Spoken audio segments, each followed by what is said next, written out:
మాత్రం షాజహాన్ ఆయన మామ పలుకుబడి ఏమాత్రం తగ్గడం లేదు. ప్రభుత్వ పదవుల్లో కొనసాగుతూనే అనేక సెటిల్మెంట్లు, భూ కబ్జాలు, వ్యాపారాలు చేసేవారు. స్థానిక యువతకు ఉద్యోగాలు కల్పించి వారిని తన గుప్పెట్లో పెట్టుకున్నారు.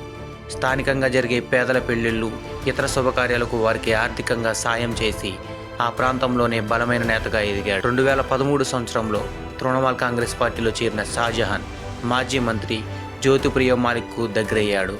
టీఎంసీ మంత్రులు, ఎమ్మెల్యేల కంటే షాజహాన్ షేక్ చాలా బలమైన నేత. ఇక గతంలో రేషన్ కుంభకోణంలో జ్యోతిప్రియ మాలిక్ అరెస్టు కాగా ఆ కేసులో ఇటీవల ఈడీ అధికారులు షాజహాన్ షేక్ ఇంటికి తనిఖీలు చేసేందుకు వెళ్ళగా ఆయన అనుచరులతో ఈడీ అధికారులపైనే షాజహాన్ దాడి చేయించారు. ఈడీ అధికారులపై దాడి తర్వాత షాజహాన్ తప్పించుకుని తిరుగుతున్నాడు. దశాబ్దాల పాటు సందేశ్ ఖాళీలో తిరుగులేని వ్యక్తిగా ఎదిగిన షాజహాన్ అక్కడ ప్రజలను శాసించడం మొదలుపెట్టాడు. స్థానికుల